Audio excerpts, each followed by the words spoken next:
My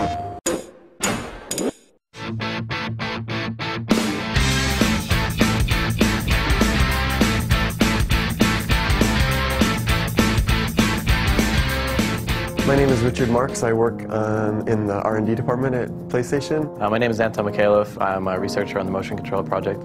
For a long time, people have wanted to have a device like this where you had really precise and responsive 3D input. What we're working on is really the next generation of user interface. The motion controller works by tracking the ball with the camera and then also uses internal sensors. For this kind of precision tracking, you need a camera that's capable of doing high-speed video captures. The PlayStation 3 can actually keep up with this video feed. So now, with the PlayStation 3, we just use a tiny slice of the PlayStation 3 for it, and the game can still have the rest of the PlayStation 3. All this extra processing power, the new cameras, and also the accelerometer and gyro technology has really caught up nowadays. All these things coming together, they get you this one device. And suddenly we had X, Y, Z, and angle tracking all at once, and we drew an object over the controller and it exactly mapped to what we were doing. And we were actually really kind of surprised ourselves at how good it actually felt. It felt really responsive and accurate.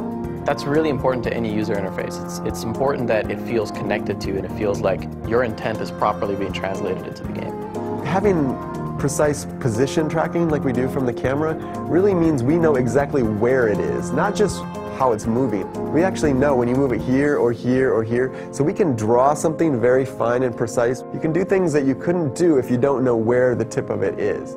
I think the greatest thing about the motion control is that it has so many different possibilities. Really, you have a lot more expressive power. It's a 3D interaction device.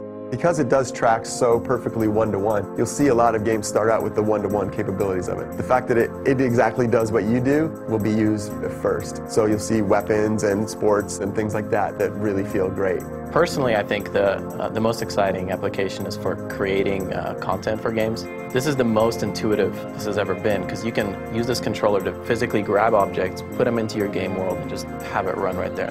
That opens a lot of new possibilities that haven't even been explored at all before. Then the next set of things I think we don't quite understand yet, which is since we have such a precise input device, what will we use that for beyond this kind of one-to-one literal mapping? We're not tailoring it to the hardcore, the casual. This is just a strictly better interface for the kind of games that we want to make. For those kind of games, this device is much better than other traditional devices.